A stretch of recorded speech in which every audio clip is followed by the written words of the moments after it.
This is closed because it's a snowmobile track, but as you can see, you can't really use it as such right now, so it's my own personal walking path slash campground. Linear campground is what I call it. In wintertime, a lot of roads just turn into linear campgrounds, so you can just go walking down them and just pitch up wherever you want, I find. This is supposed to be a snowmobile track, but you know, thanks to global warming and such, we're kind of on the edge keel of complete global catastrophe. So why not profit from it? Why not just do things you can never do before?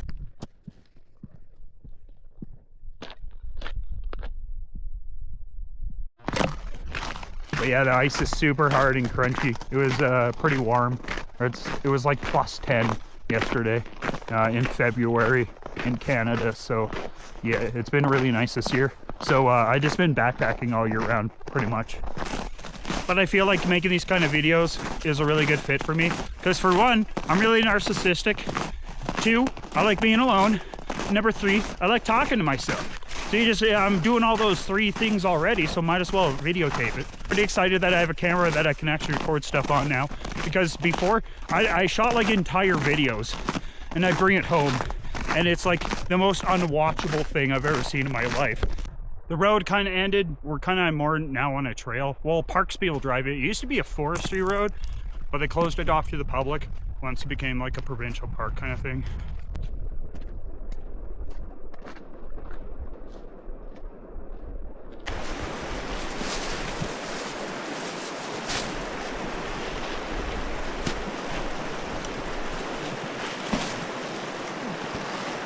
Backpack wants to slide off the fucking hillside.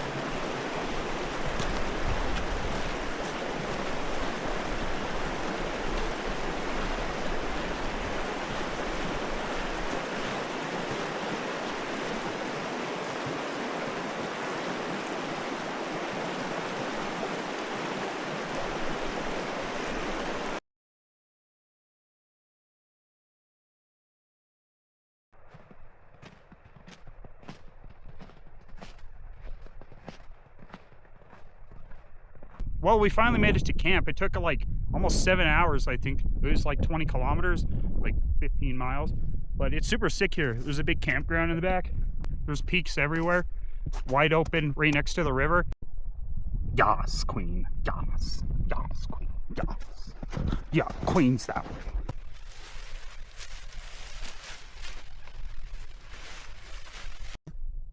Well, you got the tent set up. It didn't take that long. It was like less than an hour. Last time I brought my Lanchan too, and that took like forever. I'm not too great at setting up trekking pole tents.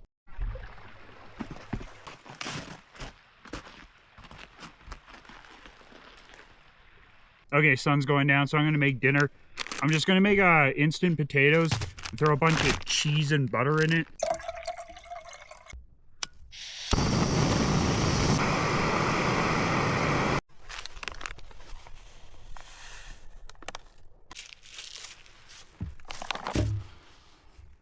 And then there we go. Big old instant potato and cheese thing. Well, it's only like 7 o'clock, so I think I'm gonna make another coffee while I just kind of chill on my air mattress.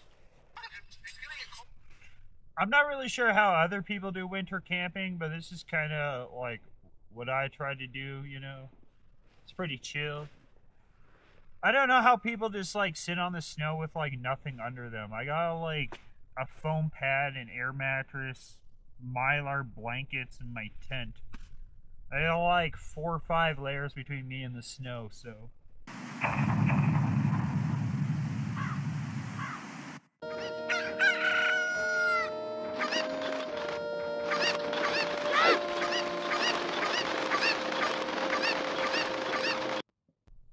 So I wake up and there's 3 forest chickens surrounded my tent, and they're like pecking at the ground. I think they're like eating the rocks or something.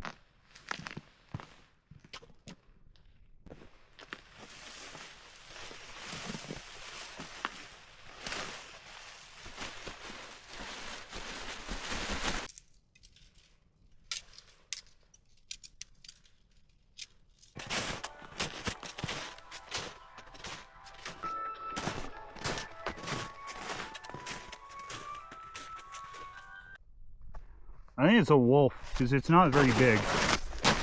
Because it would be from this print to this print. So it's only like 2 feet. So probably a wolf, but yeah, it's got huge prints. But we're going to be following it here for quite a while.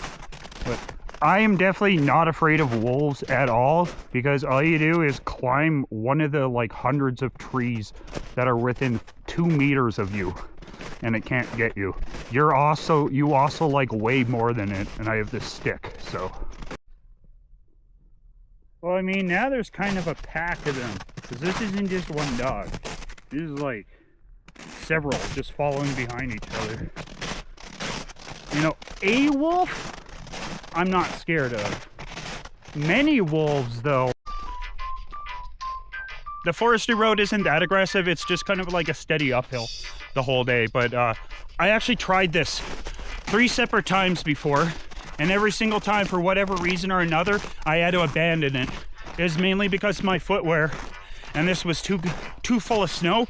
I was getting like snow almost up to my knee, and then my footwear couldn't handle it.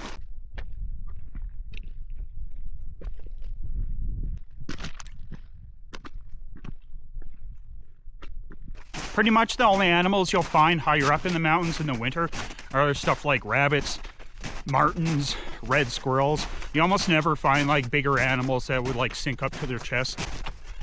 Maybe a wolf track or 2, but that's about it. Oh wait, lynx. I've seen lynx tracks like pretty high up. Probably Fisher tracks me. It's like a bounding pattern 2x2. There's more in the woods there. I tried going in there, but I sunk up to my goddamn waist. Like it's a massive amount of snow. Yeah, the snow is definitely deeper now. We're coming up on the top of the pass, and I kind of want to turn back, to be honest, but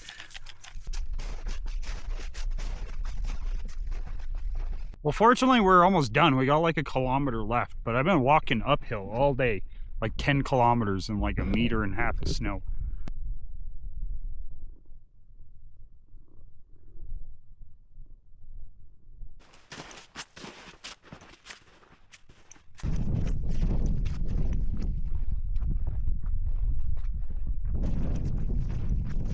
Well, after like 6 hours, I finally made it to the campsite. It was 11 kilometers in 6 hours, so it was only like 2 kilometers an hour, or like 1 mile an hour.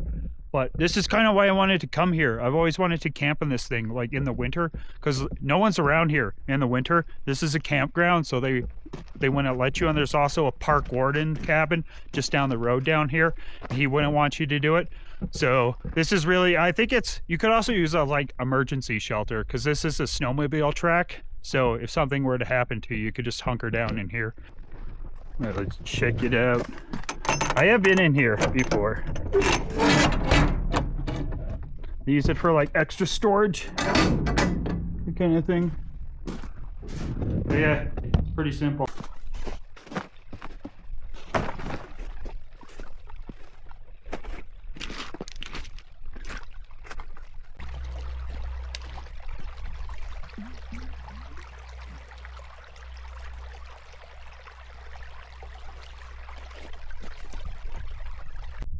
Yeah, it's a really nice camping spot. I would never camp here in the summertime though, because there's way too many people. Like that campsite is full pretty much all summer. And you got people coming up and down here all the time. So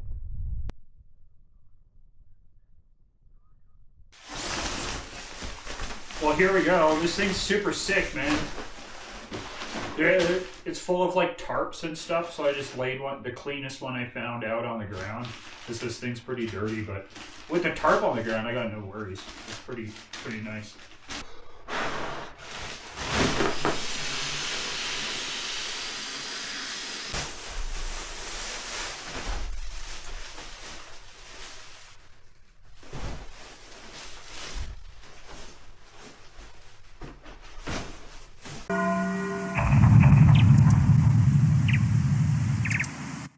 Well, it looks like we're gonna get snow all day.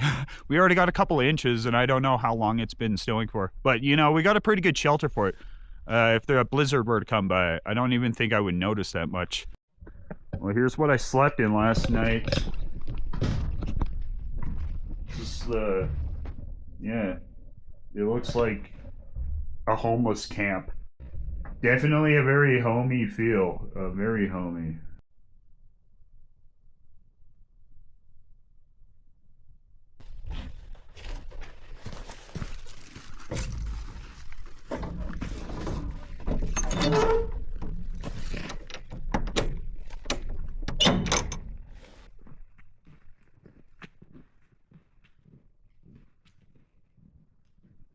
So now we got to go back the way we came, 11 kilometers, but it's through like waist deep snow, mostly uphill, so it's going to be fun.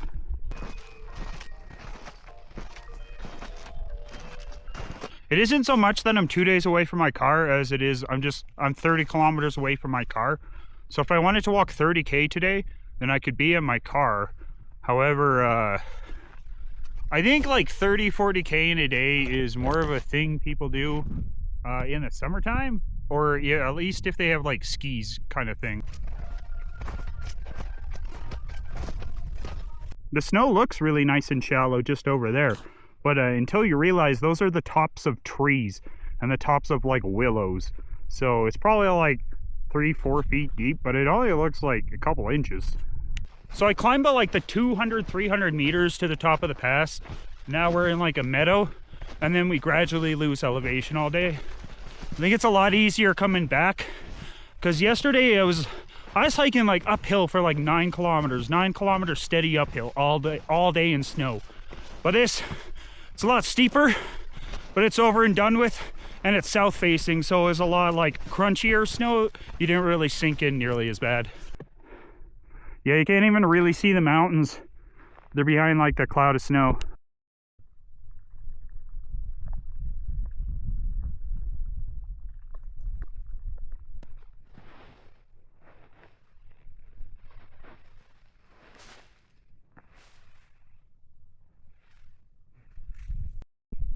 You know, I'm actually feeling okay after 5 kilometers. I think I might make a break for the car if I can, because I only got like 25 left, and it gets progressively easier from here. This is like completely effed up from everything else.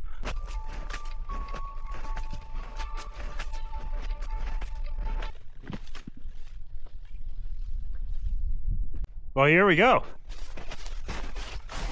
Now don't worry, I'm not actually planning on sleeping in this one.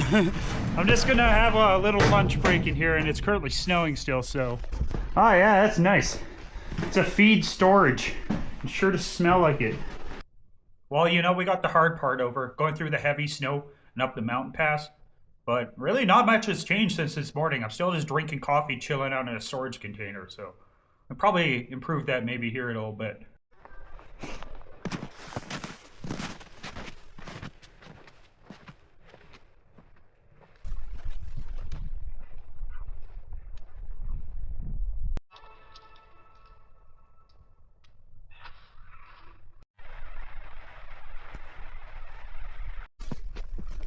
Because yeah, I don't have an inReach, cell phone reception doesn't work, I don't have a radio. There's literally no way for me to contact anyone if anything were to happen. So it's kind of best to play it safe and just get out in bad weather kind of thing. So before I left, I checked the weather, and it said 2 to 3 inches of snow. And there's currently 6 inches on the ground so far today. And it's like, it doesn't really pick up that well on the camera, but you can probably hear it. Yeah, that's some good snow now.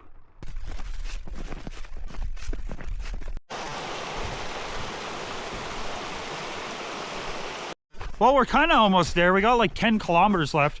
I gotta tell you, for walking 20 kilometers, I actually feel pretty good. I think all the exercising I've been doing has really paid off. You catch me in the springtime last year doing this? No way. I could barely make it like 5 kilometers total with a bag, and I'd be dead. You know, I've walked 30-40 kilometers quite a few times, but doing it like a blizzard and like 10 inches of snow all day, uphill through mountain passes, it's an entirely different beast. Well, you know, it actually starts snowing in like October in these mountains in Canada, and it's March. So there's been like snow in these mountains for 6 months already. And one can gather from that, this is actually average Canadian weather right now, and everyone else is just being a pansy. And I'm the only one out here in true Canadian weather. Well, I finally made it back to my car, but it's like past 8 o'clock. It took a lot longer than I thought. Yeah, that was a hell of a slog, 30 kilometers today through like a blizzard.